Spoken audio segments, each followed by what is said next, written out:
We do have to wait for a few more folks to show up, but we're going to try to get started. So that everybody knows, we do have, we're informal at this point, but Mr. Phelps has to leave at 8:30. Ms. Schmitt has to leave at 8:45, so we're going to do the best we can. And we apologize. When we scheduled this, we didn't know that we were going to have a swearing in on top of everything else. So we do apologize for that. And hopefully Ms. Castro will be here in just a minute.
I ask all our guests to please take their seats.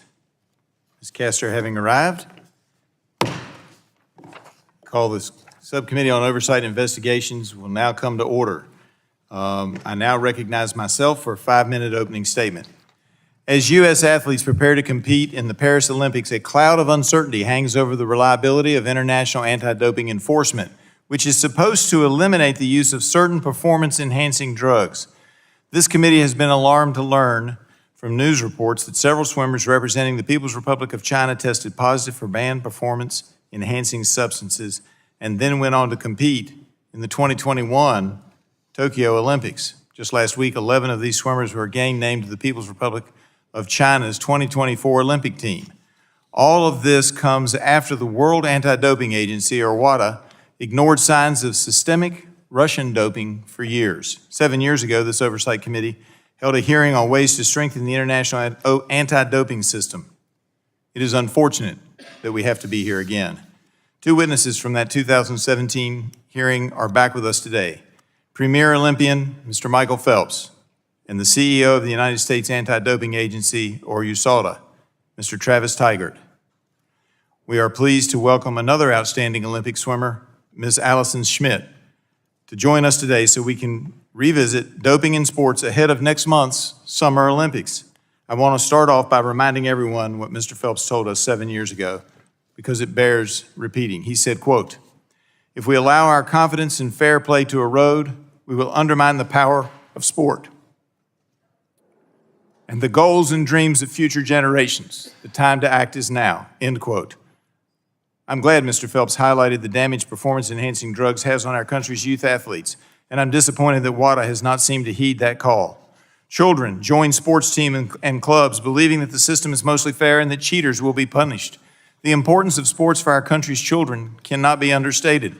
Sports empower children by teaching them life lessons, building their confidence, showing them the meaning of hard work, and offering some of them opportunities to represent our country and make a career. I myself have had the opportunity to see my own children grow and learn from competitive swimming. In fact, last week was very exciting in my household because 1 year ago in high school regionals, my son Davis competed against Olympian Thomas Heilman, who at age 17 is the youngest male swimmer to qualify for Team USA since Michael Phelps. The joke at my house was that at one point in the race, they were tied. That would be the point where the starter says, "Take your marks." Foundational to the Olympics is the trust that clean athletes, both aspiring and current Olympians, have in the system to keep cheaters out. Doping leads to cynicism in sports and inevitably disappointment for aspiring athletes. As I'm sure Ms. Schmitt and Mr. Phelps can attest to, we cannot overemphasize the dedication, sacrifices, and training required of our Olympians, competing at the very highest in what I believe to be the most prestigious athletic level. Youth athletes dedicate themselves by putting in countless hours of training, pushing both physical and mental limits in the hopes of one day being an Olympian. Athletes miss birthdays and holidays to train so that they can achieve success the right way, on their own merit. Mr. Phelps has previously said he didn't take a single day off for over 5 years just so he could be at the best, to be the best at what he does. Doping irrevocably undermines the purpose of that sacrifice by allowing competitors who really want all the glory without putting in the work. Is it fair that we encourage our youth to invest so much of their time if on the greatest stage consequences are not expected for certain countries' athletes? That is why I'm disappointed that Mr. Banka, the president of WADA, refused our invitation to testify before this subcommittee today to discuss his role in upholding the integrity of anti-doping testing and enforcement in international sports competitions. WADA received nearly $4 million in U.S. taxpayer dollars through Congress last fiscal year. Their refusal to appear today calls into question their commitment to accountability. And perhaps, if they're not going to do the job, we shouldn't even fund them. Mr. Banka and WADA have hidden today, rather than explain how WADA let over 20 swimmers representing the People's Republic of China compete in international competitions after they tested positive for a banned substance. Cheating athletes take away spots, and take away medals from clean athletes. The integrity and sanctity of sports is critical for the Olympians competing, but also for the children who dream one day to be an Olympian or are excited that they once were in the pool with an Olympian. We will keep a seat open for Mr. Banka just in case, I doubt it, but just in case he decides to join us. I want to thank the three of you who made it here today despite your very busy schedules ahead of the Paris Olympics, and I yield back. Now recognize Ms. Castor, the ranking member of the subcommittee, for her 5-minute opening statement. Well, Mr. Chairman, thank you very much for convening this hearing to investigate illicit doping in sports and the troubling questions swirling around the World Anti-Doping Agency, especially with the Summer Olympics starting next month in Paris. Americans do not like cheaters, and they will not tolerate organizations that give cheaters a pass.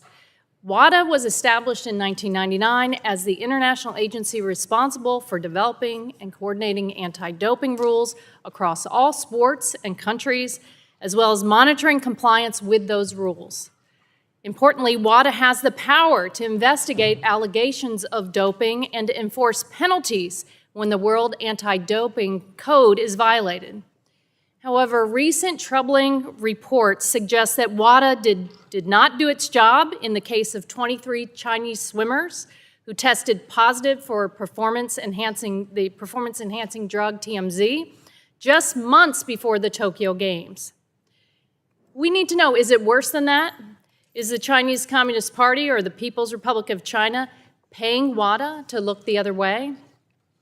Thanks to investigative reporting, it appears that in January 2021, the Chinese anti-doping agency, known as USADA, collected 60 samples from Chinese swimmers staying in the same hotel for a national championship swim meet. Nearly 6 weeks later, in March of 2021, test results were reported to WADA, showing that 23 of the swimmers tested positive for TMZ. USADA suggested that TMZ positive tests were due to food in a contaminated kitchen that served the athletes. USADA did not impose a rule violation against the swimmers or make the matter public.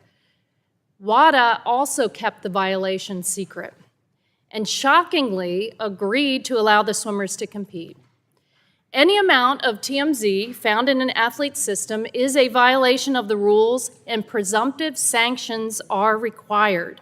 Yet 13 of the 23 athletes that tested positive went on to compete in the Games in Tokyo.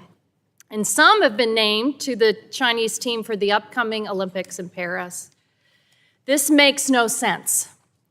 Why did WADA accept USADA's conclusions? Why did WADA keep the violation secret? Why were Chinese athletes treated differently than athletes from other countries? Why were the Chinese swimmers not provisionally suspended? What kind of scientific testing did WADA perform when assessing the results, and why won't it share the details? Why were the required procedural steps not followed? Did purported payments from the PRC to WADA influence WADA's decision-making? These unanswered questions are why I am especially disappointed that WADA refused the committee's invitation to testify today. Its lack of transparency is troubling, especially this close to the Paris Olympics. As the international enforcer of anti-doping rules, WADA must provide these answers and be held accountable. As our witnesses know well, the Olympic Games are one of the most visible and elite athletic competitions in the world and set the standards for sports at all levels. Maintaining the integrity of the competition at a level playing field and safety of athletes at the Games is paramount. And I'm interested in accountability through the funds the U.S. taxpayers provide to WADA. I serve on another congressional committee. It's a special committee on the strategic competition with the Chinese Communist Party, where my colleagues there also called for more accountability. I want to thank the Olympic athletes, Ms. Schmitt, Mr. Phelps, for being here today and representing other athletes across the globe. I applaud you for representing the United States of America on the world stage and becoming champions that we're proud of. Your hard work and dedication and commitment to excellence inspires millions. Thanks to the U.S. Anti-Doping Agency as well, Mr. Tygart, for your presence here, your work to ensure that anti-doping rules are followed and that our American athletes are held to the highest standards helps set an example for the rest of the world to follow. True champions don't cheat. They compete fairly, and they follow the rules. The International Olympic Committee affirms in its mission the movement is intended to encourage and support the promotion of ethics and good governance in sport, to protect clean athletes and the integrity of sport by leading the fight against doping and by taking action against all forms of manipulation of competitions and related corruption. WADA needs to take this seriously. Thank you, and I yield back. Gentlelady yields back. Now recognize the chairwoman of the full committee, Ms. Rogers, for her 5-minute opening statement. Thank you, Chair Griffith, and thank you to our highly decorated panel of witnesses today whose Olympic careers have inspired an entire generation of Americans. Tonight's hearing comes at an important moment as we're just 1 month away from the start of the 2024 Summer Olympic Games in Paris. We will be examining how the World Anti-Doping Agency's policies and their failure to enforce those policies on the use of banned performance-enhancing drugs and how that is undermining the integrity of the Olympic Games. It's completely unacceptable that the World Anti-Doping Agency president, Vitold Benka, whose agency received over $3 million in U.S. taxpayer dollars this past year, declined to join us tonight. Doping scandals have real effects on our athletes, including American swimmers, who must abide by the strictest anti-doping standards enforced by USADA and include requirements like random testing. These anti-doping standards should be applied evenly to ensure a level playing field and that the best athlete wins. Recent reporting unveiled that just weeks before the 2021 Olympic Games in Tokyo, 23 members of the Chinese swimming team tested positive for a banned substance, trimetazine, or TMZ. The Chinese authorities dismissed the positive test, telling the World Anti-Doping Agency that this was all a mistake because the banned drug, which is found only in pill form, somehow ended up in the kitchen of a hotel that all 23 swimmers were staying at, and they all somehow unknowingly ingested this banned substance. The World Anti-Doping Agency's review somehow concluded that this explanation was plausible and no further investigation was necessary. It's important to note that those swimmers won several medals, including 3 golds. WADA has consistently failed to be transparent or accept any responsibility for its actions. And it's not just the U.S. Congress. WADA is declining a hearing invitation from the German Bundestag that was scheduled earlier this month. How many more Olympic athletes have to lose out on winning medals and proudly singing their country's national anthem before the World Anti-Doping Agency decides to enforce its rules uniformly? Everyone's watching the Olympics in Paris in their homes next month should know that the system is not rigged against athletes who compete the right way. I look forward to hearing from all of you on this important topic. I yield back. Ms. Rogers yields back. Now recognize the ranking member of the full committee, Mr. Pallone, for his 5-minute opening statement. Thank you, Mr. Chairman. Every 4 years, the world comes together to watch the best athletes in the world compete for gold at the Olympics. And over the last couple of weeks, American athletes have been competing against each other for the opportunity to represent the U.S. at the Olympics next month in Paris. And I was thrilled to see that 2 New Jersey swimmers, Matt Fallon and Jack Alexey, earned spots on the Olympic swim team at the Olympic trials in Indianapolis last week. And the Olympics only happen every 4 years, but these dedicated athletes train around the clock, day in and day out, for the opportunity to compete. And they should be assured that the world competition is fair. So I want to thank the witnesses who are here today and demonstrate their ongoing commitment to drug-free competitive sports. Michael Phelps and Allison Schmitt are 2 of our nation's top Olympic athletes who have both dedicated most of their lives to rigorous training and incredible discipline to showcase their talents and represent the U.S. on the world stage. And both of you have made our country proud through your athletic achievements, and you continue to make us proud by standing up for clean sports. The CEO of the U.S. Anti-Doping Agency, Travis Tygart, is also here, representing an institution that works tirelessly to ensure clean competition and the integrity of sports. USADA's drug testing and educational programs are held up as examples of the strongest and most effective anti-doping programs in the world. And thank you for your important work and the example that you set. I have to note my extreme disappointment and frustration that the World Anti-Doping Agency declined the committee's invitation to testify. WADA is supposed to play a critical role in ensuring that sports are fair and that competitions are clean across the world.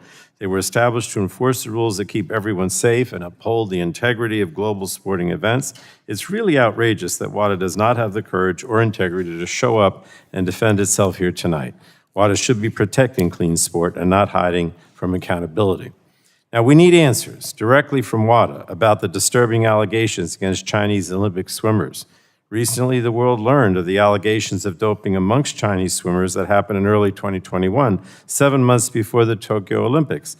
It was especially alarming to learn of WADA's role in sweeping these positive tests under the rug and allowing the Chinese anti-doping agency to ignore the rules by not making the violations public and failing to issue proper sanctions on the affected athletes. 13 of those swimmers that tested positive for banned substances competed in Tokyo and won several medals. Not only were there no repercussions for violations of the doping rules at the time, but 11 of those swimmers are on the national team for China now and will compete again in Paris next month. So WADA's mission is to police doping in the international sports arena. The positive tests from the Chinese swimmers raise serious concerns about WADA's effectiveness in this role. To ensure the integrity of international competition, WADA must send an unambiguous message that it will enforce the rules established in the World Anti-Doping Code and apply all sanctions equally for any violation.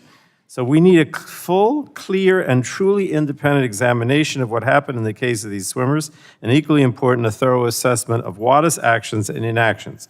I'm aware that WADA has commissioned an investigation which is ongoing, is expected to conclude before the end of this month. But WADA should commit to making the results of this investigation public and answering our questions. The international sports community deserves to know what the investigation found and to assess whether the probe was truly independent. All athletes deserve a cop on the beat that will enforce the rules without fear or favor and ensure the integrity of the competition is not being questioned. So I look forward to learning what action is needed to ensure the strong and fair international enforcement of our anti-doping rules. An assessment of the appropriateness of WADA's action must occur to determine what went wrong and how to prevent it from happening again. So I thank all of you, the 3 of you who did show up today, to ensure a level playing field for all athletes and to maintain the integrity of international sports at the highest levels. Thank you again, and thank you, Mr. Chairman. I yield back. Gentleman yields back. We want to thank our witnesses for being here today and taking the time to testify before the subcommittee. You will have an opportunity to give an opening statement followed by a round of questions from members. I should also mention that concludes the members' opening statements, and the chair reminds members, pursuant to committee rules, all members' written opening statements will be made a part of the record. Please provide those to the clerk promptly. Witnesses, you are aware the subcommittee is holding an oversight hearing, and when doing so, we have the practice of taking testimony under oath. Do you have an objection to testifying under oath? Seeing that none have an objection to testifying under oath, we will proceed. The chair advises you are also entitled to be advised by counsel pursuant to House rules. Do any of you desire to be advised by counsel during your testimony today? As y'all can tell, I'm trying to do this a little fast. Seeing none, please rise and raise your right hand if possible, if you're capable. Do each of you promise or affirm to tell the truth, the whole truth, and nothing but the truth, so help you God? Seeing the witnesses answered in the affirmative, you are now sworn in and under oath, subject to penalties set forth in Title 18, Section 1001 of the United States Code. With that, we will now recognize Mr. Phelps. Y'all can be seated. We will now recognize Mr. Phelps for 5 minutes to give his opening statement. Mr. Chairman, members of the committee, good evening. My name is Michael Phelps, and I come before you today, not just as a 5-time retired Olympic swimmer, but also as an advocate for mental health awareness. The conversation around mental health, especially for athletes, is incomplete without addressing the integrity of sport and fair competition. Representing the United States on the world stage has been one of the greatest honors of my life. Through my 15-year career, I competed in over 5 Olympics and 6 World Championships, winning a combined 65 gold medals for my team and my country. My journey in the pool has taught me the values of hard work, dedication, and above all, fairness. It helped me overcome challenges like ADHD and taught me resilience and focus. However, the constant suspicion on doping eroded the mental state that took a lifetime to build. While competing at the highest levels, I witnessed firsthand the pervasive uncertainty and the suspicion surrounding doping, which significantly affected my confidence and that of my fellow athletes.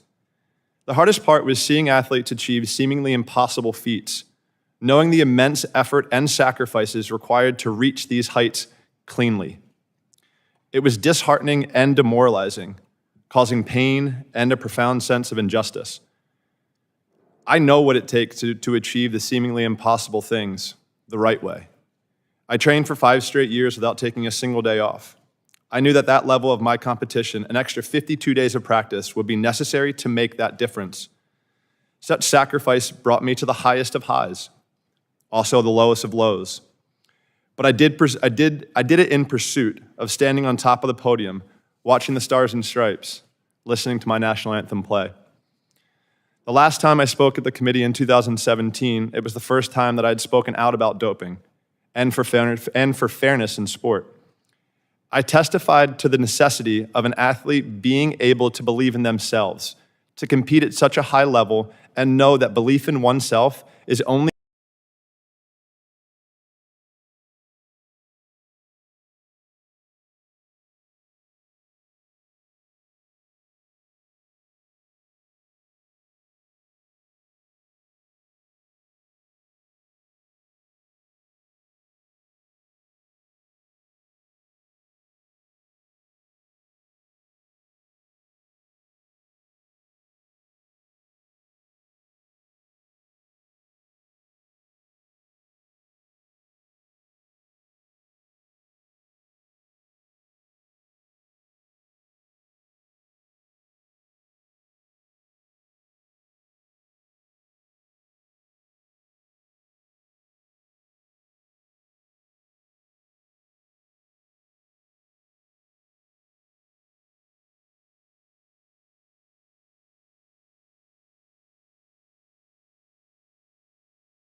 Every single world record I ever break, same thing.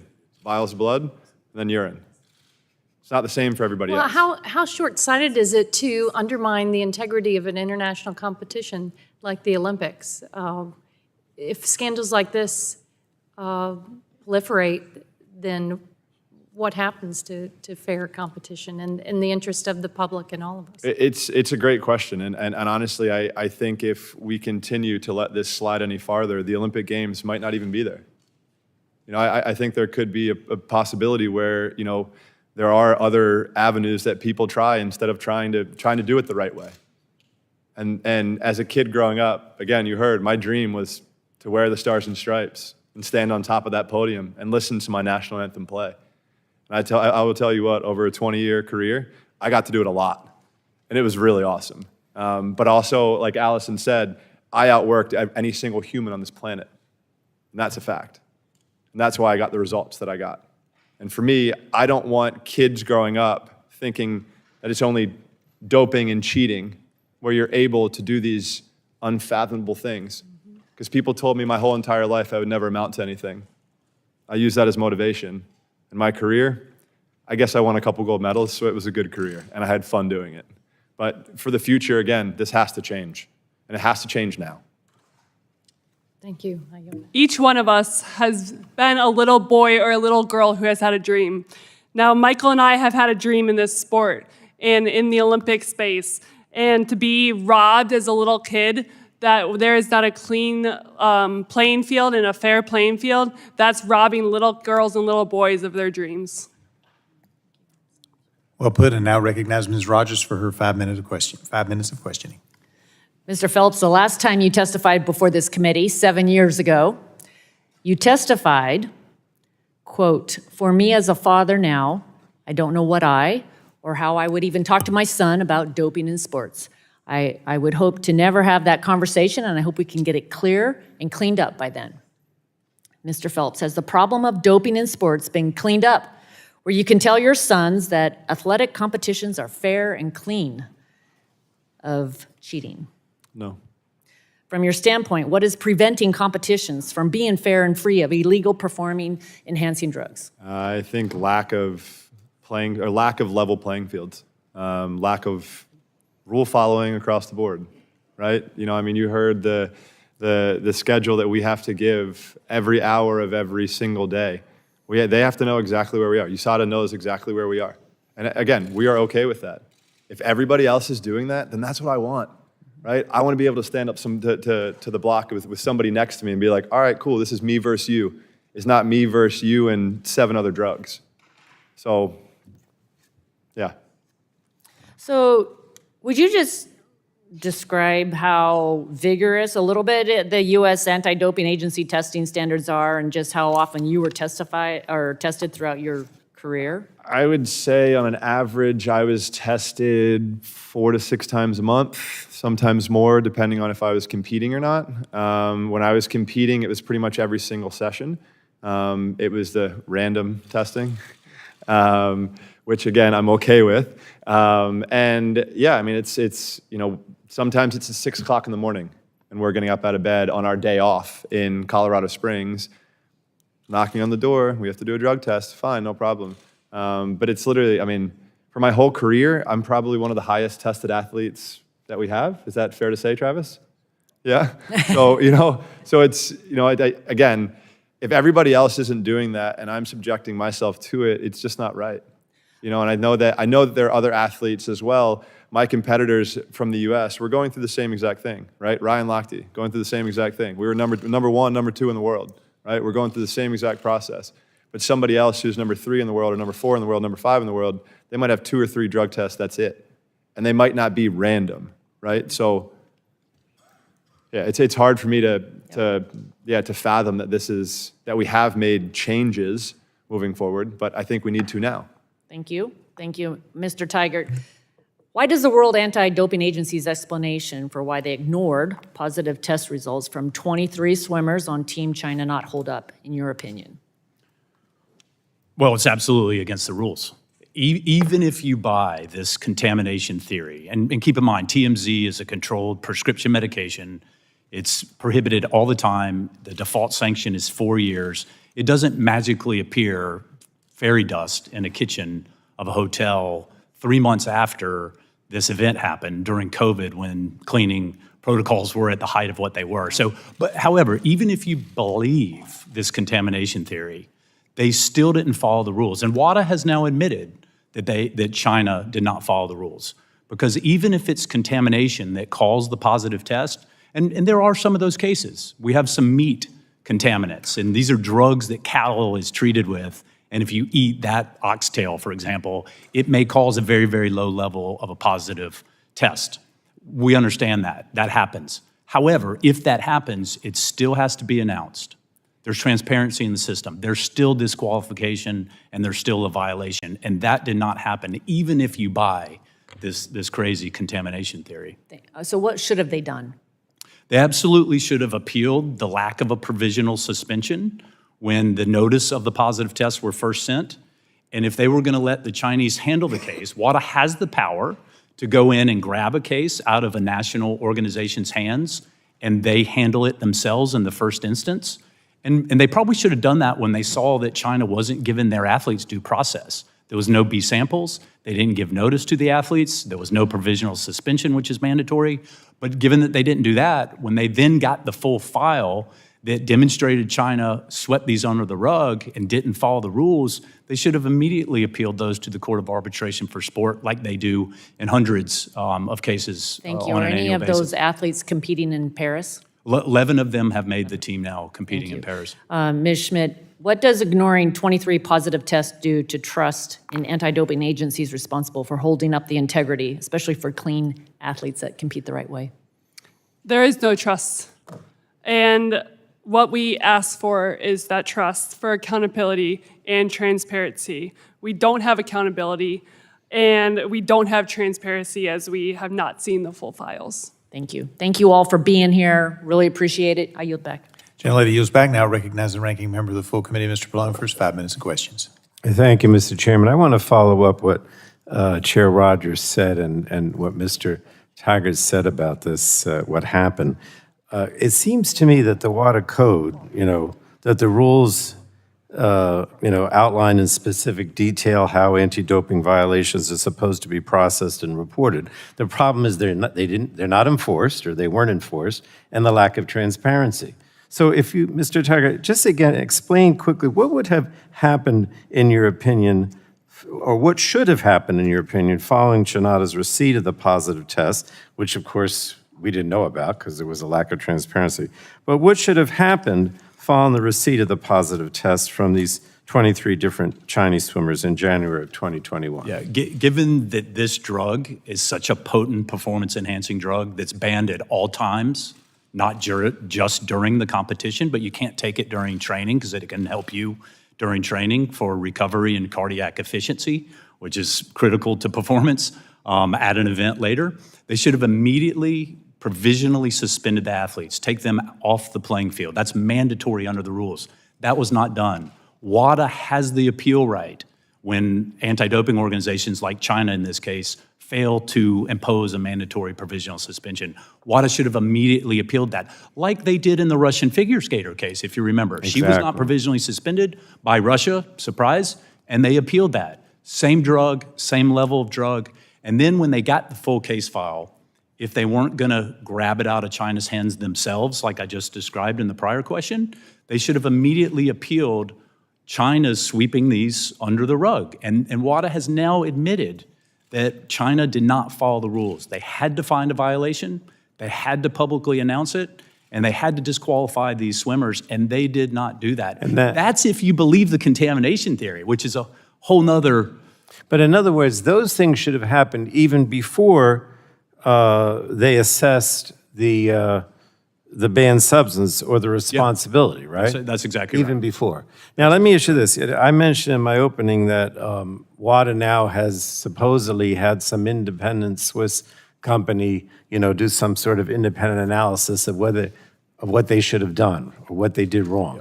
And I said that should be made public. Suppose they're going to get it by the end of this month, but they haven't agreed to make it public.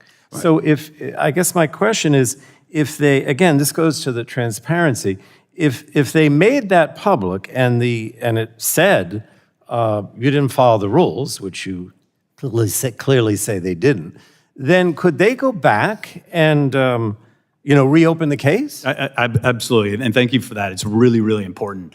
This, we believe, and we said it when they first announced this Cartier investigation, that it's a whitewash. We've seen these before. My guess is they will make some of that public. They may make the whole thing public. But what we are asking for to be made public is the actual evidence in the files so that independent people can determine. And yes, the statute of limitations in these cases has not run. So they could reopen. Absolutely. Now, let me ask you this. If they reopened the case and found out that these athletes should have been suspended, let's go the next step. Could they then recommend to the International Olympic Committee that the medals be taken away? Listen, how the rules, unfortunately, what happened. Where we are now is that athletes and others around the world deserve justice on those cases themselves. Statute of limitation has not run. We need a prosecutor to go in and look at the facts, get independent advice, investigate, check to see if all these athletes actually stayed in the hotel. But what I'm asking you, And then you can bring you're the not case. recommending this, but it is possible for them to reopen the case. Absolutely. Determine that they should have been suspended, and then recommend to the International Olympic Committee that they should be, the medals should be taken away. Under the rules, once that legal process has been followed, then it's automatic disqualification if there's a suspension put in place, such as the And then Valieva Russia case where she's been suspended, got a 4-year sanction. Now our athletes are moving from silver to gold in the figure And skating. the International Olympic Committee could then determine that and say, They have to follow what the Court of Arbitration for Sport would say. But the athletes deserve their due process. Let's make no mistake about that. The Chinese athletes, that was robbed of them at the time. But the statute of limitations has not told. And if there are violations that deserve something longer than just a disqualification and an announcement, then that can still be put in place. One way of achieving justice, That's- and maybe that's- setting an example, that we're going to take these medals away and you shouldn't violate the rules. Congressman, that's why we have been pushing so hard from the very beginning for an independent prosecutor to get access to the cases themselves, not a report that WADA does, but the actual evidence in the cases, interview the whistleblowers, which was not done, and determine whether or not it is fair to bring cases against those 23 athletes, and if a sanction, the 4-year default sanction, should be put in place, or if it is contamination. And listen, if it is contamination and the evidence proves that, USADA, myself, we will be the first to raise our hand and say, you know what, that's contamination. Sorry, you got silver medal and you should be happy with it, but you weren't robbed. But until that happens, this will haunt our athletes and athletes from around the world for the rest of their lives. Thank you, Mr. Chairman. Gentleman yields Sorry if back. we went over. Now recognize the gentleman from Kentucky, the chairman of the Subcommittee on Health, Mr. Guthrie. Thank you. Thank you all for being here. And I'd like to address this to Mr. Phelps and Mr. Schmitt. My understanding is athletes who are doping on banned substances do everything they possibly can to avoid the regulators or not get detected. I know, and I appreciate both of you standing here and saying that everything you've done has been because of your hard work. That's admirable. I appreciate it.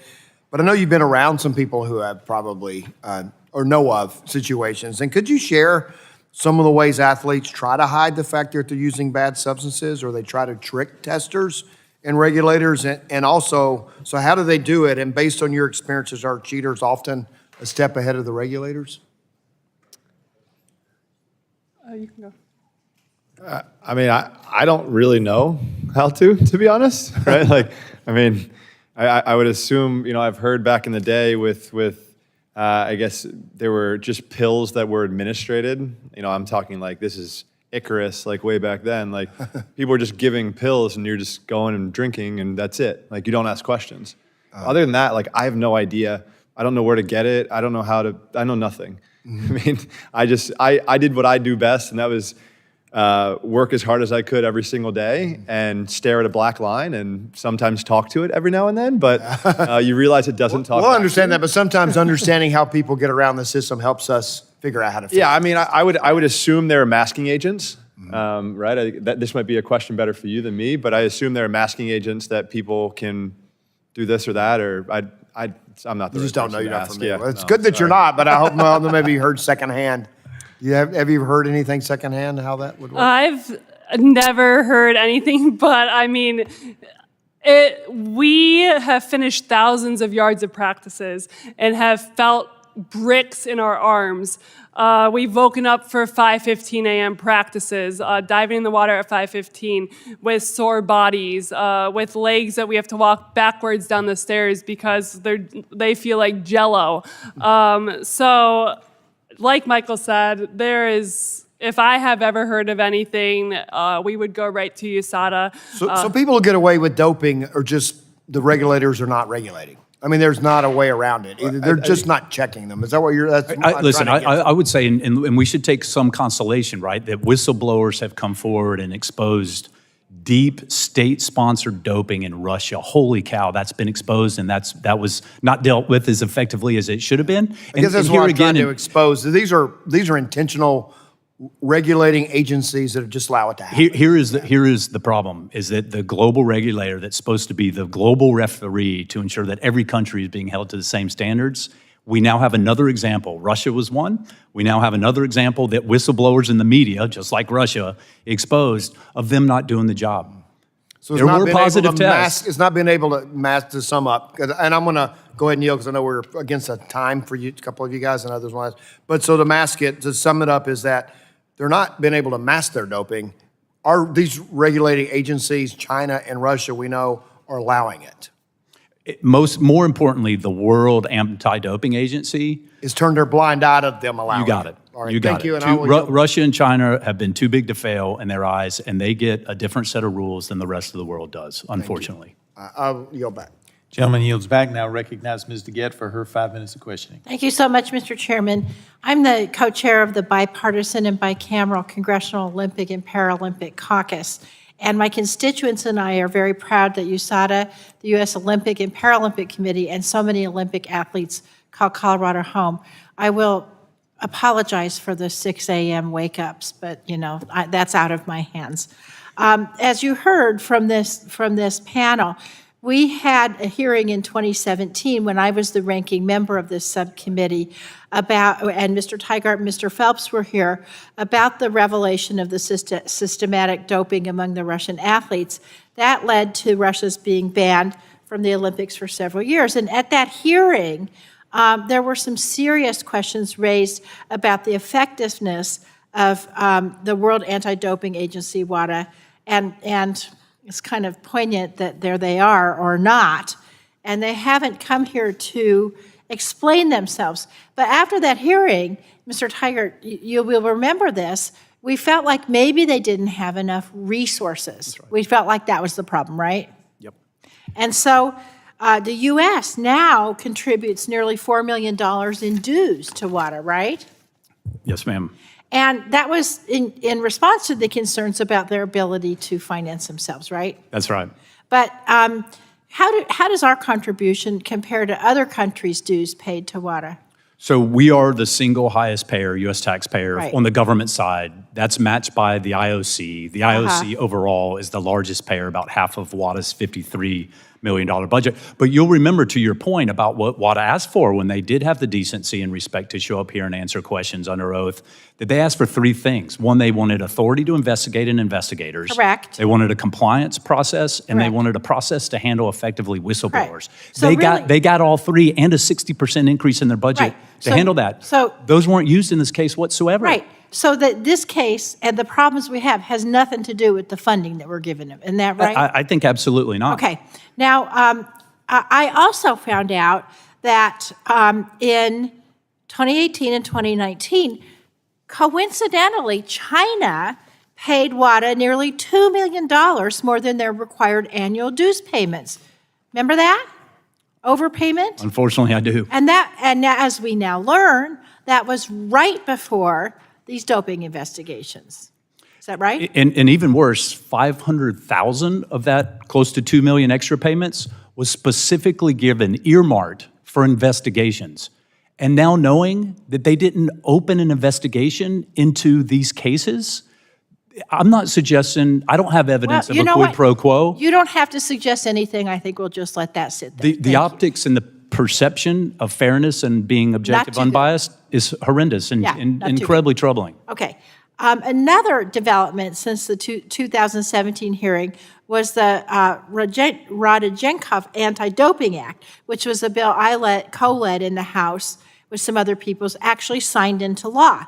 That law makes it a crime to engage in a doping scheme at any international sports competition that is broadcast in the U.S., sponsored by a U.S. company, or in which U.S. athletes participate. Mr. Phelps, do you know about that law? No. Okay. I don't. And I'm not going to. But do you think a law that would do what I just said would be helpful for athletes who dope? I do, yeah. I mean, because they're replicated, or excuse me, there's something that happens, right? Like, they're going to get punished for it. Like, right now, people are just getting away with everything. You know, there are Right. people who are still testing positive that are still having the opportunity to compete internationally. Right. What? Not from the that's not- US, No, though. not from the U.S., no. Right. But from all over the world. And how is that possible? Right. Like, it just makes no sense. I'm one that if somebody does test positive, I would like to see a lifetime ban. Cut and Yeah. dry, right? Like, and obviously to Travis, you know, what Travis is saying, you have a lot of contamination issues. Obviously, things happen. But if somebody is going out of their way to single-handedly cheat, go. Lifetime ban. Yeah, lifetime ban. What do you think, Ms. Schmitt? I agree and echo what they're saying. I think there should be a zero tolerance policy. Internationally. Yes. Thank you. Thank you all for coming. We may have to have you back again, I can imagine, but we will continue to chip away at this. I yield back. Thank you. Thank you all for everything today. Thank you so much. Recognize Mr. Duncan, Chairman of the Energy Sub, for his 5 minutes of questioning. Thank you, and I'll thank Ms. Tygart for that information. That was, wow. I want to discuss what the World Anti-Doping Agency cited as to why they didn't have to investigate the 23 Chinese swimmers who tested positive. First off, is any of this normal? I mean, if you worked at WADA and one day you get over 20 positive tests, all from one country, in this case China, in a 1 week span, is that a normal day at the office, or would this have raised an eyebrow or two? Mr. Phelps? It does raise an eyebrow because I think for 3 years, nobody said anything about it, right? So that's kind of bizarre. I mean, do I believe there is doping in sports? Of course. I mean, you've heard me say, I don't believe I've ever competed in a clean field. So I think there is doping across the board, but I don't know. It's not normal, and it absolutely should have raised the reddest of all flags to the tallest of all 20 from one flagpoles. country in 1 week. Absolutely, particularly for this drug that less than 9 months earlier, they met with a whistleblower who defected from China, who they found credible, told them that they were giving low levels and undetectable levels of this very drug to their athletes to cheat.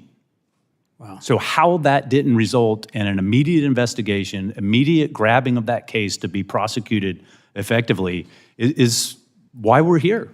Yeah. And why we need answers. That's why we're here, Mr. Phelps. Is it still the same where if one delegation has 4 drug tests, they skip the next Olympics? Is that right? Depending on the sport, but Oh, okay, yeah. okay. Because throughout, when I was swimming, I was always under the, like, if 4 of our athletes tested positive in one Olympic, or one quad, 4 swimmers test positive in one quad, we're done. We can't compete in the Olympics. They had 23. They competed in that Olympics, and they have the opportunity to still compete at this Olympics in Paris.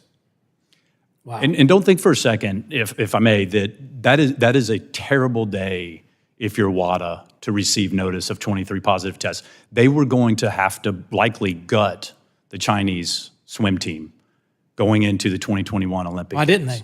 As well as 2022, China was going to host the winter. This is the question. This is what we're asking. Like Russia, are they too big to fail? And that's why you turned a blind eye and allowed them to not follow the rules and sweep these positive tests under the rug. That's the very question we are here for and want and need answers to. I agree on the lifetime ban. Aside from the Russian doping scandal, have any of you ever heard of over 20 positive tests not being investigated? I got a no from Mr. Phelps. Ms. Schmitt? No. One of the reasons they cited for not investigating 23 swimmers who tested positive was because they were, quote, in the same place at the same time when the positive samples arose, end quote. Can each of you tell me if that is a good excuse not to investigate over 20 cases? Listen, in our Lance Armstrong case, The team stayed together so that they could dope together.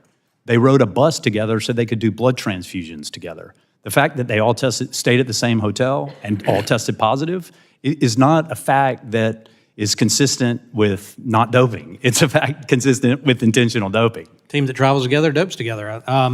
Would COVID-19 restrictions have prevented the World Anti-Doping Agency from effectively and thoroughly investigating these positive tests? I would just say 3,500 athletes in February of 2022, so just a few months later, came into Beijing and competed in the Winter Olympic Games without any problem. They could have easily gone in 2 or 3 people to interview. They could have done Zoom interviews. So it's not an excuse.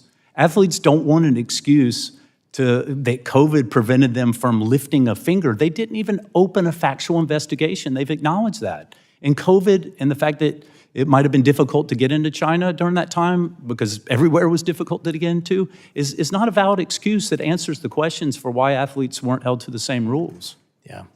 I'm a former athlete, and I want a level playing field as you do. I've got a little bit of time left. Ms. Schmitt, do you want to add anything? Do you have any comments you want to add? I'm grateful for this opportunity, and like all of us up here state that we just want fairness in sport. Like you stated, we want fairness in sport. And sport has given me so many opportunities, and I hope that I can have children that are in sport that have opportunities and know that they're competing on a fair playing field. Thank you. Mr. Baca, your lack of being here speaks volumes. Mr. Chairman, I yield back. Gentleman yields back. Now recognize Ms. Schakowsky for her 5 minutes of question. She's up.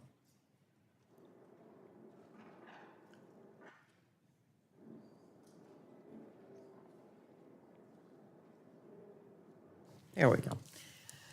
I want to tell you what an honor it is to be with these amazing athletes and experts today. And I want to make the point that it's not just about the athletes.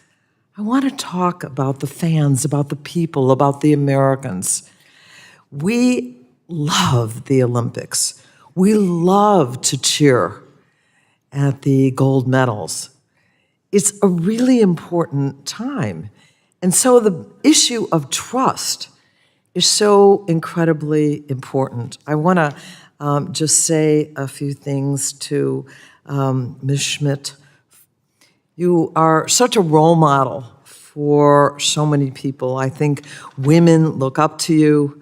They listen to you and they want to follow in your footsteps.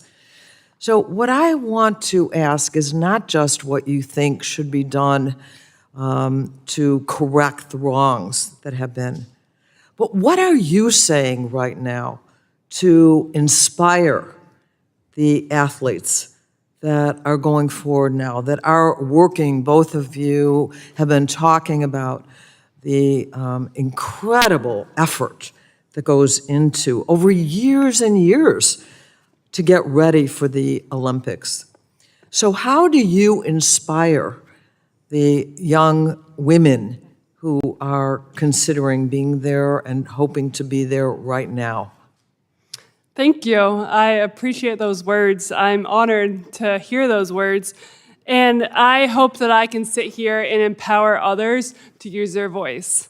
So often our voices are lost, especially as athletes, especially as female athletes.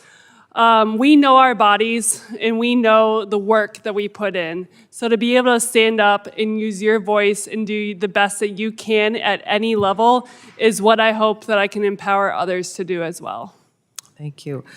Mr. Phelps, you hinted about sort of mental state is really important. So has that now been diminished? Is this going to affect our athletes? Well, I guess I'm just assuming, and I'll ask Mr. Tygart whether or not we're going to see the corrections that we need right now. But how important, aside from the workouts and all the expertise, is the mental state of the athletes? For sure. I mean, I can touch on sort of just mental health and kind of my own experience through it. You know, I'm somebody who suffers from depression and anxiety, and I know there are a lot of people that mental health has struck into their lives because of COVID and everything we've gone through. I think loneliness has struck in people's lives more than it ever has before, and that leads to depression. So, and then you put all of that on top of you trying to prepare, and all these people around you are doing all of these things to get an edge. It's going to weigh extra on you, right? So for me, one of my things every single day that I'd like to lower, and I'd like to have some kind of involvement in lowering, is the suicide rate. I can tell you this, we've lost way too many of our Olympic brothers and sisters due to suicide.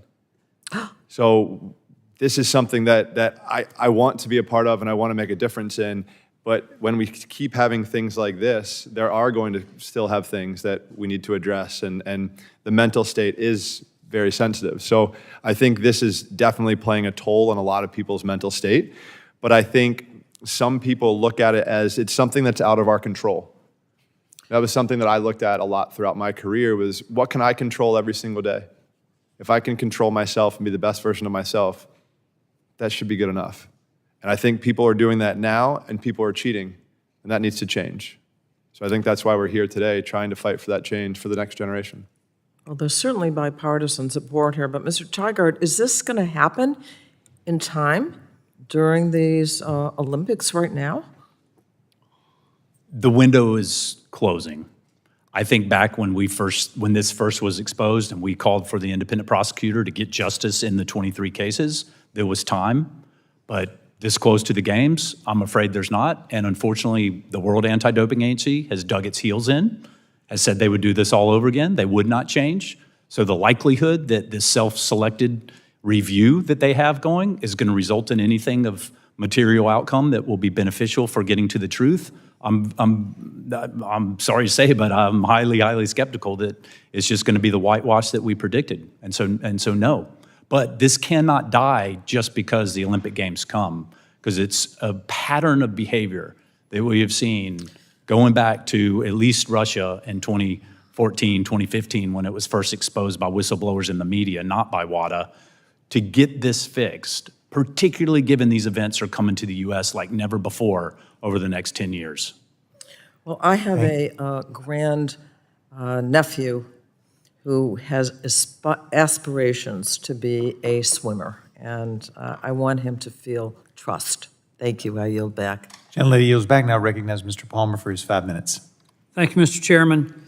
I want to go back to a point raised by Representative Tygart about the fact that China gave an additional $2 million to WADA, but they did that right before clearing the athletes, but there was also something else that took place right after they gave the money, and that was International Olympic Committee member Yang, Chinese committee member, was elected vice president. She was just in 22 reelected to her second three-year term, and it raises serious questions in my mind about the fact that I think WADA has been compromised, and particularly in clearing the 23 swimmers. They relied on the Chinese anti-doping. I think their assertion was that they had collectively been exposed to a banned heart medication. Mr. Phelps, do you consider WADA an effective regulator for Olympic athletes? I don't have many positive things to say about them. All right, and we're going to stop the clock for just a second, so we're not eating up your time. Mr. Phelps has given me the signal that he has stayed over graciously, but he has now got to leave. Did you want to introduce your guests who are with you this evening before you have to leave? Well, first of all, I'd just like to say thank you for having us back, and thank you for addressing this issue.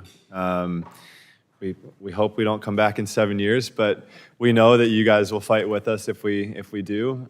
So I just want to say thank you again for having you guys in our court, to doing what's right. And second, this is my better half, my wife, Nicole, and number 4, this is Nico, my little child behind us. So thank you all so much. And Mr. Phelps, I was going to tell you, my neighbor was Rowdy Gaines, and he was a pretty good swimmer too. Sir, yes, sir. I just spent time with him covering some of the Olympic trials, and we'll be over in Paris covering it together as well. The only negative I have about Rowdy was he was an Auburn swimmer. Yes, yep, yes, sir. Played football at Alabama. But he's a great guy. Yes, yes, sir. Y'all did a nice job. Thank you I so enjoyed much. it. I appreciate everything. Thank you. And I was talking about the other time, not today particularly, when you were on doing the trials.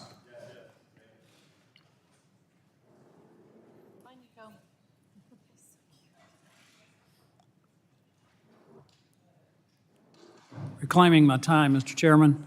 Gentlemen's I'd like time to, is restarting. Go ahead. I'd like to redirect to Mr. Tygart and Ms. Schmitt that same question, because considering the excess payment that China made in the election of Yang Yang, and I'm not making any accusations against her, but it just seems incredibly more than coincidental that the payment was made, she was elected vice president, and they allowed basically the Chinese anti-doping agency to clear the 23 athletes.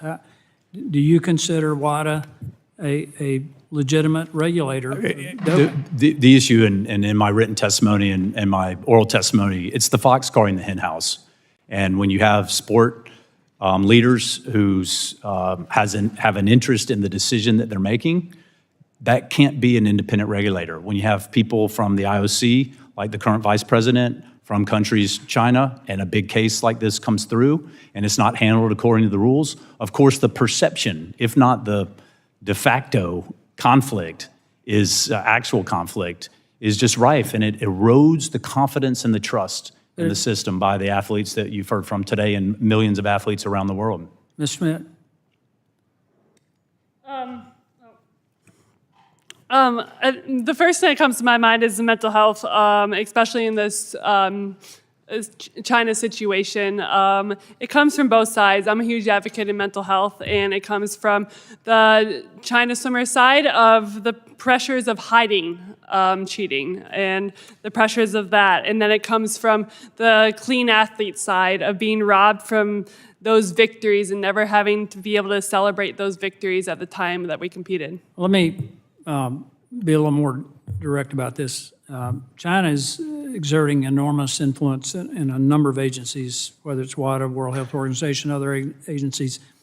And I'm concerned that it's not the athlete's decision to take these drugs. And these drugs may give them an advantage, but it's also going to have some serious health consequences down the road because some of these performance-enhancing drugs impact the heart. It increases the capacity of the heart, and down the road, they're going to have some real issues. Have you, and you mentioned suicide, Ms. Schmitt, some of that may be because of the effects of having taken these PEDs. Yeah, go ahead. It's holding that standard. It's coming from, for us as U.S. athletes, it's coming from USADA, and to knowing that we're responsible for what we're putting in our body. And like I said, it's empowering ourselves to know what we're putting in our body, empowering ourselves to use our voice. My question, since my time is limited, is are there countries, and in this case China, forcing their athletes to take these drugs? Because what I would say is we absolutely, and we can't be naive that some of these countries, we saw it with the Russia state-sponsored doping affair, they see sport as an extension of their foreign affairs. Exactly. And it is a war to them, and they want to win, and they will use their athletes as their soldiers on the playing fields of the Olympic Games. No, it's not and we about- can't be naive to that, and it's exactly why we have to have a strong global referee to ensure that those countries don't gain an advantage that they don't deserve under the rules. Yeah, it's not about competition, it's about supremacy. And they're willing to risk the long-term well-being of their athletes in an attempt to defeat all other nations in competitive sports. So I just think we're at a situation now, Mr. Chairman, where WADA there's a serious question as to the legitimacy of the organization, and I think it's going to impact the long-term future of Olympic sports. I yield back. Gentleman yields back. Now recognize Mr. Tonko of New York for his 5 minutes of questioning. Thank you, Mr. Chair, and thank you for the opportunity, and thank you to our witnesses for being here today. I want to echo my colleagues and register my disappointment, great disappointment, that the World Anti-Doping Agency refused to attend tonight's hearing. I would like to discuss how WADA handled the case of Russian figure skater Kamila Valieva. There are several similarities with that case and the case of the 23 Chinese swimmers. Following a positive test for TMZ in December of 21, Ms. Valieva was provisionally suspended before being cleared on appeal by the Russian anti-doping authorities. WADA appealed that decision, and in January of 2022, Valieva was found to have committed an anti-doping violation. Her penalty was a 4-year suspension, backdated to December of 21. Russia's gold medal was stripped and awarded to the U.S. Mr. Tygart, good to see you. I'm interested in understanding why WADA appealed in the Russian case, but not in the case involving the 23 Chinese athletes. Can you explain the key differences and similarities in the handling of these cases and indeed their significance? And if we could cut there, Ms. Schmitt has indicated that it's time for her to go. Are you able to stay longer, or are you ready to go?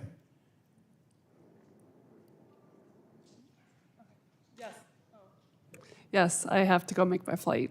Okay. Yes. We appreciate it. We're going to come right back to you. Appreciate you being here as well. Did you have any guests that you wanted to introduce this evening that were with you? I got people watching, so Got people watching. There you go. And I have to tell you, I loved in your written statement about swimming not being being a no-cut sport. That's why I ended up being a swimmer and love it very much. But really appreciate you being here and your testimony. Thank you. Yes, swimming is the one sport that is a life skill as well. It is. And so even an old man like me can keep getting in the water and do a little bit. All right. Appreciate you being here this evening. Thank you very much. Thank you very much. Thank you.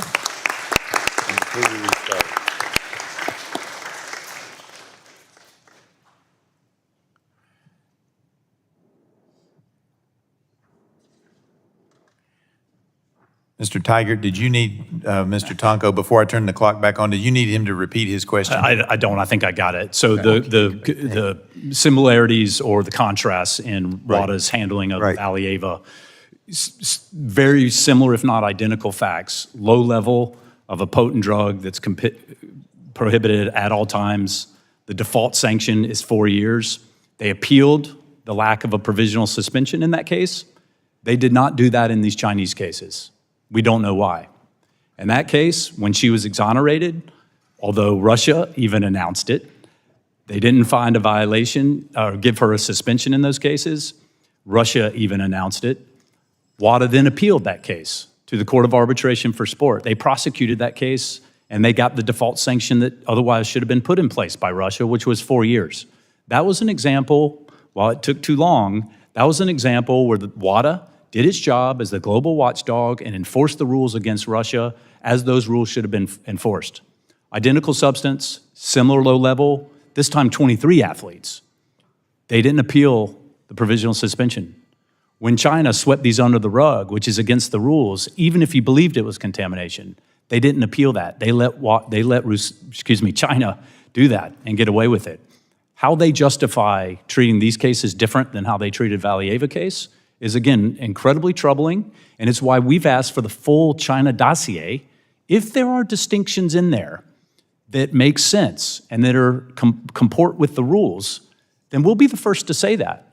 But right now, they are so far away from that, is why we're here asking for assistance and help.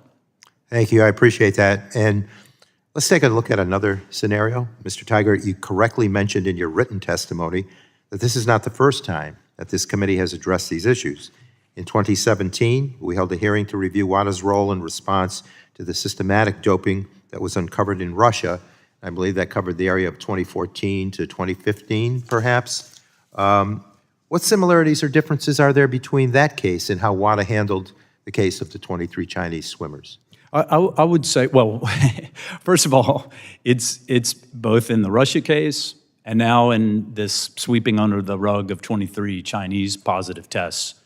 It's been courageous whistleblowers in the media that have gotten this out in the public so that we can see what actually happened. In the Russia case, they turned a blind eye, and then when it was exposed, they attempt to limit it. They tried to put it in the rearview mirror as quickly as they could. They did a quote-unquote investigation. Once that exposed a little bit of the tip of the iceberg, athlete groups called for a broader investigation. They refused that.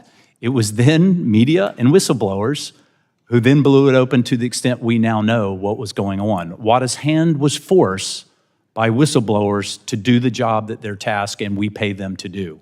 Here again in China, we never would have known about these 23 cases being covered up in violation of the rules that WADA has now admitted China didn't follow the rules. WADA's admitted that, but they didn't do anything about it. How can that be? And how can it be that, again, it's courageous whistleblowers and the media that shine the light on the darkness and bring this out? So now I think we all, and our athletes, as you've clearly heard, deserve to know what the truth actually is, and justice needs to be served in addition to the reform that we've talked about. Well, look, it's disappointing, and this inaction runs counter to the principles of transparency and fairness that are foundational for international competition. So I thank you for your responses to those questions, and thank you for your help in other areas of anti-doping legislation that we did in another industry, the horse racing industry. I appreciate the help. So thank you, Mr. Chair, and with that, I yield back. Gentleman yields back, and now recognize Ms. Lesko for her 5 minutes of questioning. Thank you, Mr. Chair. Mr. Tygart, thanks for sticking it out with us till almost 9 I think I have a plane to catch, actually. Okay, well, I'll be... I'm kidding. Maybe I wish I had a plane to catch. I'm not sure. Well, if Mr. Phelps would still have been here, I want to put on the record that I want to thank him for his contribution to the Arizona community. He helps ASU swim team. His foundation also helps the Phoenix Children's Hospital, children swim education. So I want to put that on the record that I'm thanking him for that.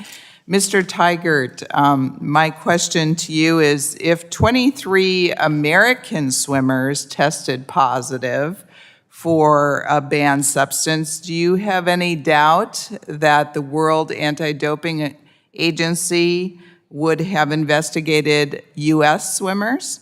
I think it's pretty fair to say that if we had swept them under the rug, I think it's fair to say they would have done something different. But make no mistake, we would not have done that. We would have put in provisional suspensions as the rules, mandatory rules require. Those athletes would have been removed from the playing field. We would have investigated it. And if it was legit contamination, as the rules allow for, we would have announced it, disqualified the athletes, so those other athletes would have moved up. Let's not forget about those Chinese athletes who were third and fourth to the ones that got first and second, that tested and had positive tests. Those athletes should have rightfully moved up in their event, and WADA didn't protect their rights. So I think it would have been handled entirely differently and in accordance with what the rules require.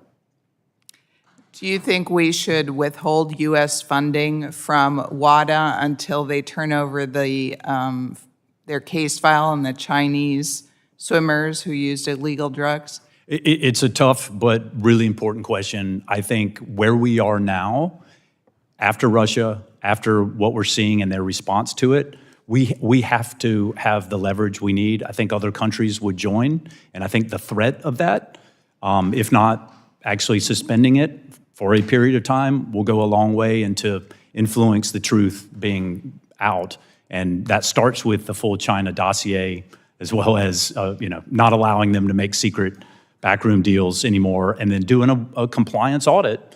I think they're all very reasonable, and I think they're all very doable, and it should be, if we're going to invest in an organization that is supposed to do the job as the global regulator, we should ensure that our money is going for a good purpose, and right now it's just simply not, and that pattern of behavior is just too much to continue to do, I think.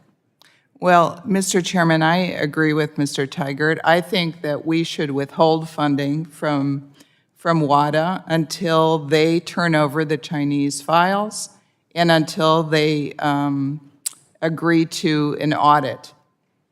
And I hope that we can have Republican and Democrat support and talk to our appropriators about it. And with that, I yield back. And for the folks watching back home, we do policy, appropriators do money, so we'll have to work with our appropriators on that. And now recognize Ms. Kamick for her 5 minutes of questioning. Thank you, Mr. Chairman. Thank you for hanging in there with us, Mr. Tygart. And I will submit my questions for the record for our two athletes that were here with us. because I do think that there is some really important conversation to be had about the mental health that these cases and these situations are putting on our athletes. And I do agree with your assessment that many nations treat this as a geopolitical tool. They use their athletes effectively as foot soldiers to further their mission. So I agree that this is really important. I want to kind of dig into some of the nitty gritty. While you were speaking, we were talking a lot. We kept hearing about the zero tolerance policy. I just pulled up the IOC's website, and they say right there, point blank, we have a zero tolerance policy. What does that mean, especially in light of these 23 Chinese athletes that have popped positive on their drug test? I think it's good PR. Honestly, I think, and that's what's so crushing about the Russia issue and this now China issue. We have to stop the charade. If we're gonna fight to win, just like these two athletes give everything to be champions, those of us who are here to protect fairness in sport and the integrity of sport, particularly the Olympic movement, it's different, arguably, than pro sport. Right. We have to win this battle, not just attempt to give the appearance that we're for zero tolerance, for example, or a lot of testing, for example. Right. We actually have to go out and try to win this for athletes.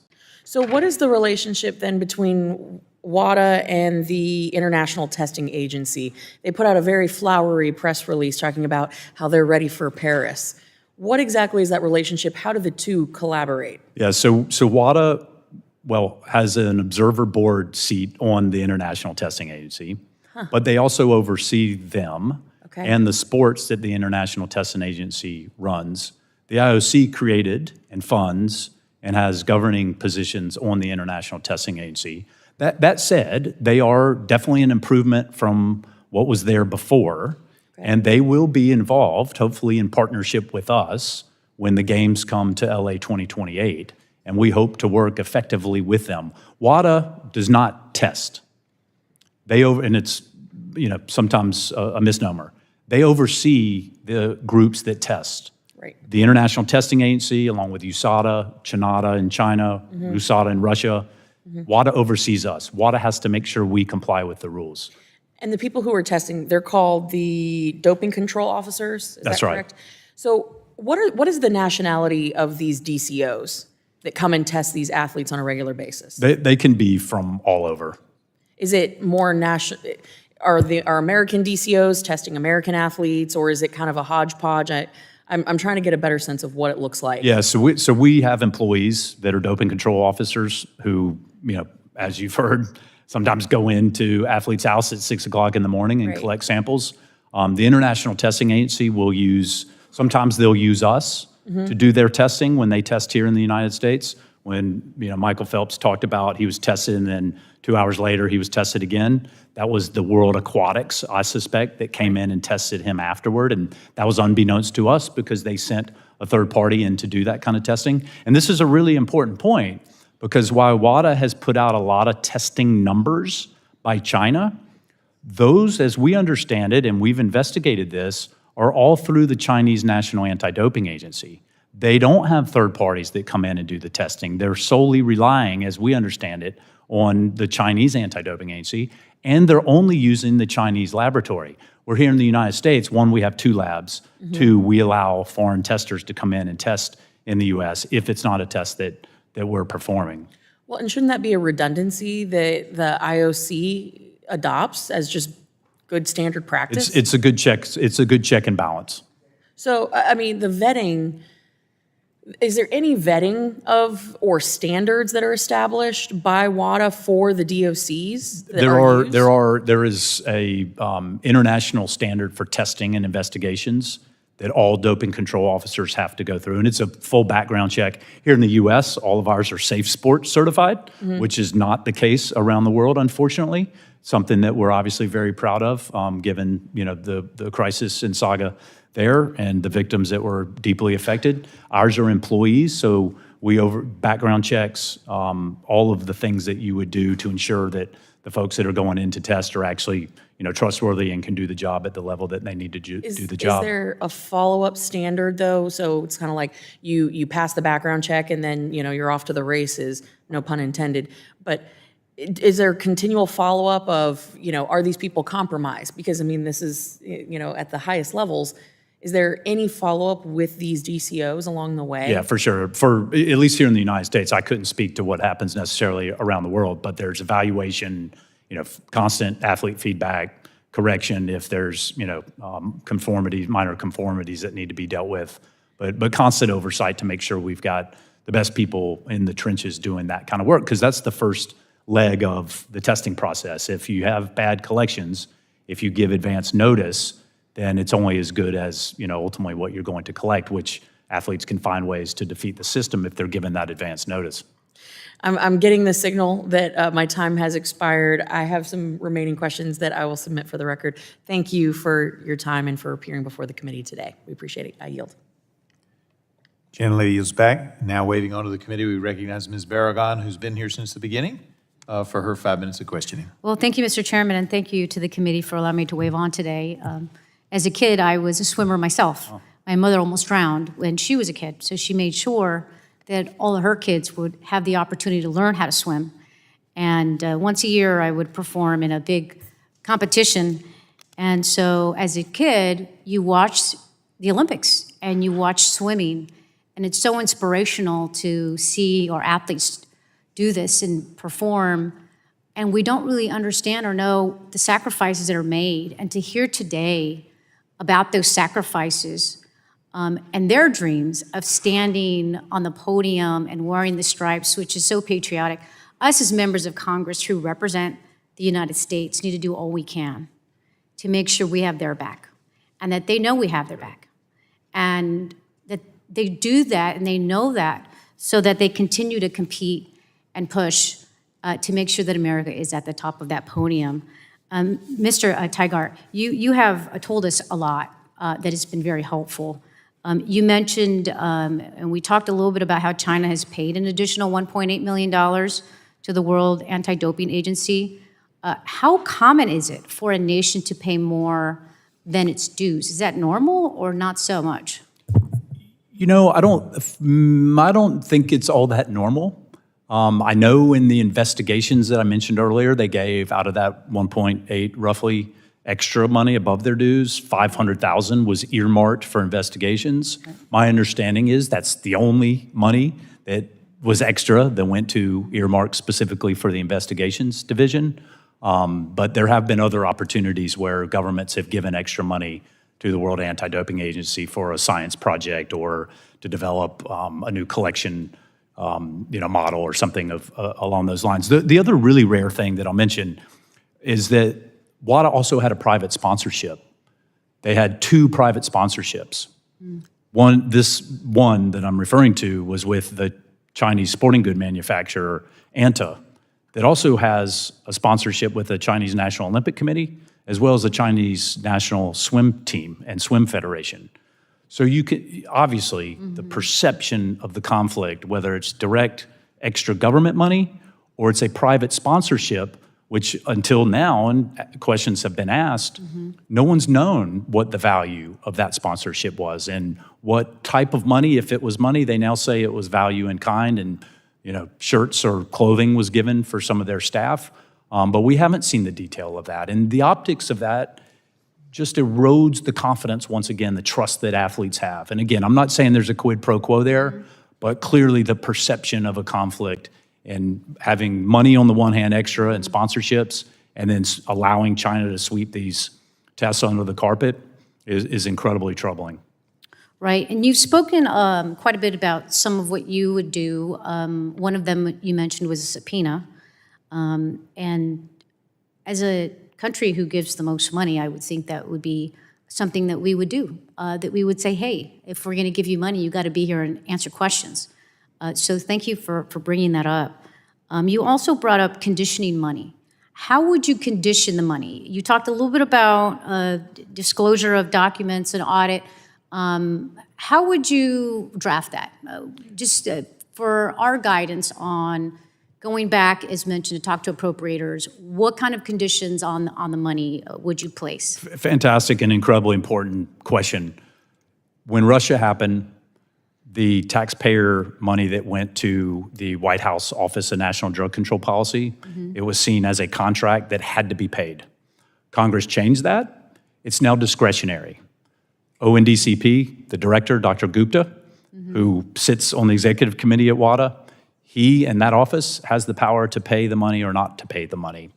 We would recommend very strong language in the reporting of that money and condition the payment of that money on the 3 things that I asked for, and there may be additional things that can be asked for, and make sure that the White House office, adheres to how Congress expects its taxpayer money to be spent, and ensure that we're spending it in the right ways. And make no mistake, we need and have to have a strong WADA, and maybe we need to pay more, but we should not continue to pay bad money after bad money when we've seen this pattern of behavior happen. Well, great, thank you. I represent a district in Southern California, and so my district is going to have the Olympics come there, and swimming will be there, and so I'm super excited about it. But we don't want to have this hanging over our head either. We don't want to have athletes second-guessing the competition. And to hear today the athletes talk about the mental health impacts is something that is not talked about very often, and something that we need to continue to focus on and make sure that we're addressing this. So thank you so very much for all the witnesses and for the committee. I appreciate it. Thank you very much for your questions. I'm now going to recognize Ms. Castor for a few wrap-up questions. If you can stay with us just a couple more minutes, we're almost done. Thank you, Mr. Tygart. Thank you, Mr. Tygart. 2 just simple questions to wrap up. And thank you for recognizing the whistleblowers and the investigative reporters who have helped bring some of this to light. So the Summer Olympic Games in Tokyo, they were July 23rd, August 8th, 2021. Chinada had collected the samples from the Chinese swimmers that January and reported to WADA. Was that really done through the International Testing Agency and the doping control officers? What is that step that WADA actually received the reports about the Chinese swimmers? Yeah, the Chinese anti-doping agency, Chinada, as we understand what's been reported, collected the samples, sent them to the Beijing laboratory that ran the samples. They were positive for these low levels of TMZ. They reported those as required into the ATOM system. So WADA and World Aquatics were on notice in March, as they've said, of these positive tests that were collected in early January of 2021. Would there have been any way for them to when they went to the laboratory, for them to say, oh, they're all clean and no problem here? Or is there some check at the with the doping control officers or the testing agency or World Aquatics? Well, certainly we saw in Russia, the lab itself was corrupt and was not doing the job that it was required to do. Here, the lab, and good for the lab, ran the samples and reported them to WADA. It then fell back to Chinada, who brought in the government to help them with the investigation, and they came up with this story that it was contamination. Then Chinada swept them under the carpet and didn't follow the rules that they were required to follow, and then sent that file as they're required to WADA, who was okay with it. Okay, that's helpful. So the International Olympic Committee, they say right in their mission statement, I read it at the start of the hearing, that they exist to encourage and support the promotion of ethics and good governance in sport, to protect clean athletes and the integrity of sport by leading the fight against doping and by taking action against all forms of manipulation of competitions and related corruption. What can the IOC do now that this has come to light? They could solve the problem tomorrow. They could remove themselves from the governing boards, so remove the fox from guarding the hen house, and continue to fund, and maybe also increase their funding, and let WADA be the watchdog, not their lapdog, when it comes time to enforcing the rules. And what recourse since they have athletes that are headed to Paris, would there be some recourse there as well? We have to get to athletes deserve justice, and it's not just U.S. athletes, other athletes that swam in the 2021 Olympics, and athletes who are going into the Paris Olympics for 2024. We have to get justice for those athletes. It's not fair for them to be haunted, as you heard from Allison Schmitt, for the rest of their lives, whether or not those athletes from China who had these positive tests should have been there or not. And it's why we need someone that understands the rules, that's given the freedom and the access to dive into the cases themselves, not a review of what WADA did, but actually get to the facts of the cases, prosecute the cases like we have called for from the very beginning, and get justice for all the world's athletes. Thank you. I yield back. Gentlelady yields back. I have a few follow-up questions. One, I thought it was a good point you made earlier that some of the Chinese swimmers were not, did not test positive for the illegal substance, and they too were cheated. That's right. And so when you talk about the athletes of the world, it includes the Chinese athletes, or in the case of Russia, the Russian athletes who maybe didn't get that spot, that number 1 or 2 spot, because they were knocked out because of performance-enhancing drugs by some of their colleagues. We talked about how we give about $4 million to WADA. We talked about the International Olympic Committee being on the WADA board, and therefore you've got the fox watching the hen house. And I think it was in your testimony, but I don't want to put words in your mouth because it's been a long night and I don't know that I remember.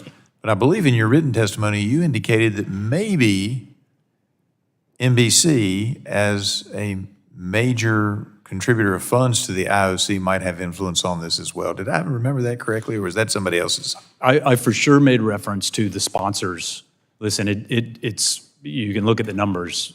The U.S. companies, including NBC, that pays a lot of money to broadcast it in the largest market, most valuable market here in the United States, have a lot of influence at the IOC. We would hope the sponsors will listen to the athletes and finally say enough is enough, IOC, get this fixed. And it's a simple fix. Make it independent, have it do the right thing to try to win this for clean athletes, not just go through a charade where we pretend that we have clean sport, but actually provide clean sport. And look, I think we can say, and no country, and please do not misunderstand me, the U.S. included, we've had some of the most hardcore intentional cheaters. Look at the Lance Armstrong case. Go back to the Balco case. We removed 5 medals from one of our top athletes back in 2000. But you can win it, and you can raise a generation of athletes, like you've heard from today, who want to do it the right way. No kid on a playground grows up and says, oh, I can't wait to be an Olympian so I can inject myself with dangerous drugs. It just doesn't happen. People want to win the right way. We know you're not a winner if you cheat to win, but we have to build a system that's fair and firmly applies without fear or favor to every country and every athlete what the rules dictate. Well said. I yield back. I want to thank all of our witnesses, but particularly you, Mr. Tygart, since you're the only one left standing. The lone survivor. For your testimony today. Seeing there are no further members wishing to ask questions, I would like to thank our witnesses for being here. I would ask unanimous consent to insert in the record documents included on the staff hearing documents list. I don't think we have any though, do we? Without objection, that will be the order. Pursuant to committee rules, I remind members they have 10 business days to submit additional questions for the record, and I ask the witnesses to submit their responses within 10 business days upon receipt of the questions. Now, that said, this was a little bit of an experiment. Didn't work as well as I had hoped, but I've been advocating for at least 6 years, maybe 8, that we do night hearings.